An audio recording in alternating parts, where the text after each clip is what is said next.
Good evening. 69,000 शिक्षक भर्ती के सभी कैंडिडेट का सक्सेस ग्रुप में बहुत बहुत स्वागत है। आखिरकार लगातार 3-4 दिन की ऊहापोह के बाद 31,661 पदों पर भर्ती का आदेश जारी हो गया है।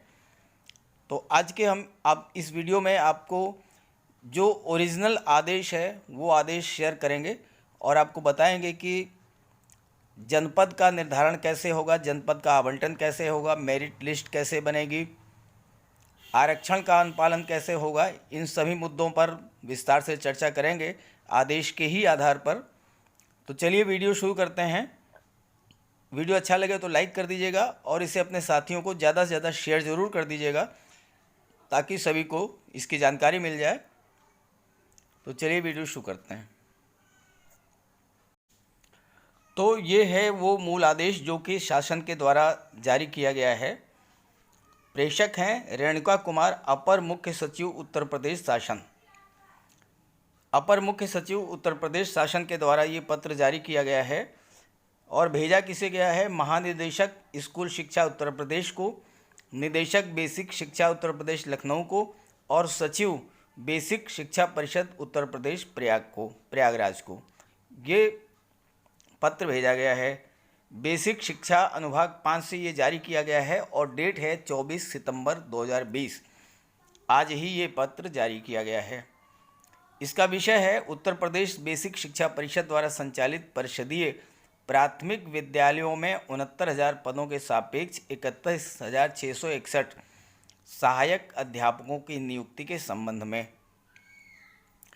इसमें आगे लिखा है, महोदय उपर्युक्त विषय अपने पत्र संख्या दिनांक 21/9/2020 का संदर्भ ग्रहण करने का कष्ट करें। इस संबंध में मुझे ये कहने का निर्देश हुआ है कि आप द्वारा प्रेषित प्रस्ताव का सम्यक परीक्षण किया गया और ये पाया गया कि प्रश्नगत प्रकरण में माननीय उच्चतम न्यायालय द्वारा 02 विशेष अनुज्ञा याचिकाओं में निम्न आदेश पारित किए गए हैं।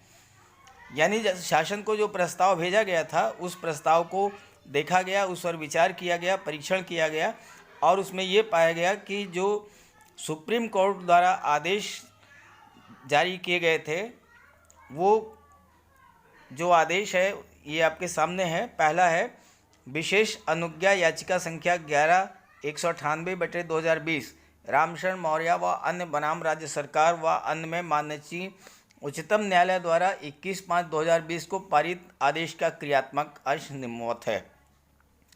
तो ये ऑनरेबल कोर्ट ने जो आदेश जारी किया था उसका एक पार्ट यहाँ इन्होंने रखा है। अब ये सुप्रीम कोर्ट का आदेश उसका एक पार्ट है। अब हम आपको बताते हैं कि इसमें जो है इस आदेश में क्या कहा गया है और इसके आधार पर क्या व्यवस्था बनाई गई है। एक दूसरी रिट है विशेष अनुज्ञा याचिका संख्या 6687/2020 सूबेदार सिंह व अन्य बनाम राज्य सरकार व अन्य में माननीय उच्चतम न्यायालय द्वारा 9/6/2000 पारित आदेश का क्रियात्मक अंश। 9 जून 2020 को सुप्रीम कोर्ट ने जो आदेश पारित किया था उसका ये पार्ट है। अब इसको पूरा पार्ट पढ़ने में बहुत समय लगेगा, मैं आपको जो है ब्रीफ में समझा देता हूँ कि इसके आधार पर क्या आदेश जारी किया गया है। तो तीसरा पैरा में इसको आदेश को क्लियर किया गया है। इसमें लिखा है कि माननीय उच्चतम न्यायालय में दिनांक 24/7/2020 को बहस पूर्ण हो गई थी। 24 जुलाई को बहस पूरी हो गई थी। निर्णय सुरक्षित कर लिया गया था। उक्त सुरक्षित किया गया निर्णय अभी तक निर्गत नहीं हुआ है।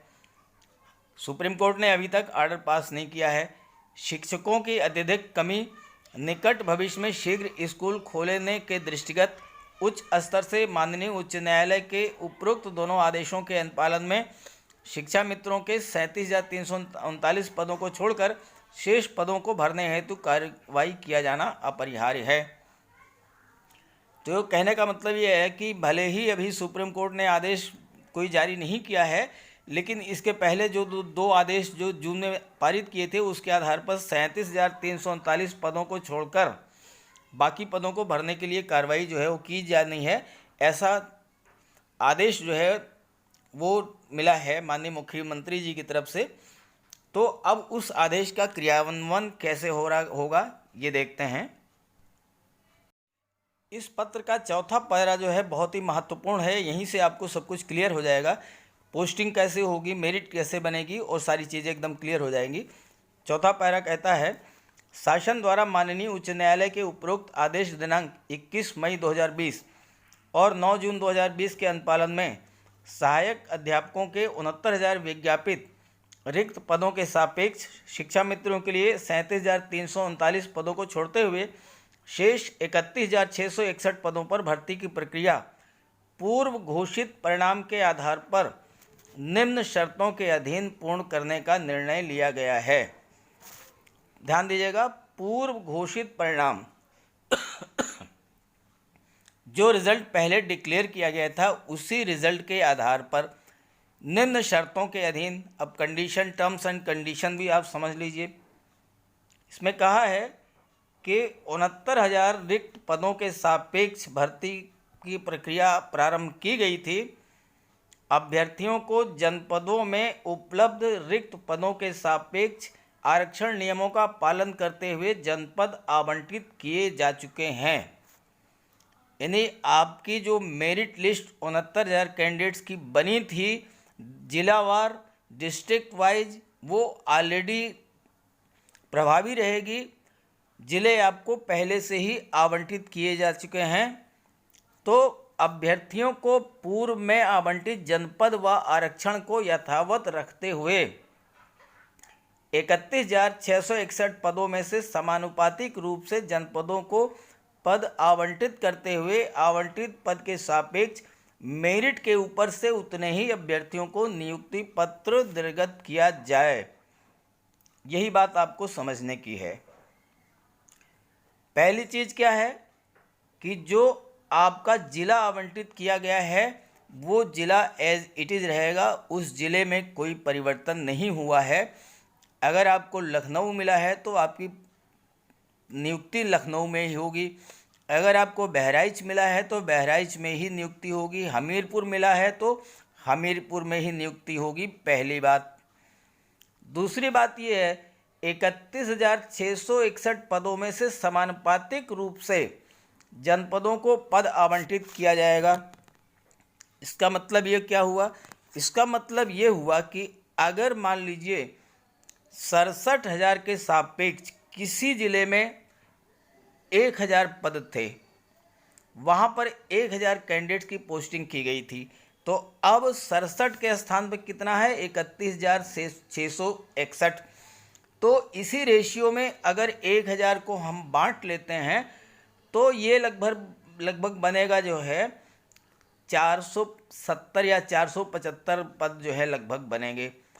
तो अब इसका मतलब ये हुआ कि उस जिले में 1,000 पद के स्थान पर 475 पदों पर नियुक्ति होगी और इन 475 पदों पर आरक्षण का ध्यान रखते हुए टॉप मेरिट से 475 कैंडिडेट्स को सिलेक्ट किया जाएगा।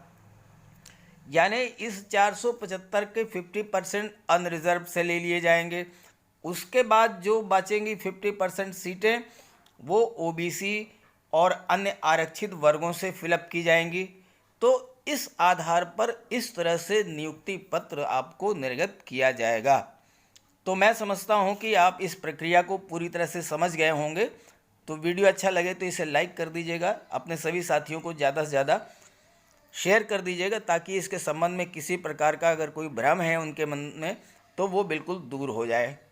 Okay, thank you.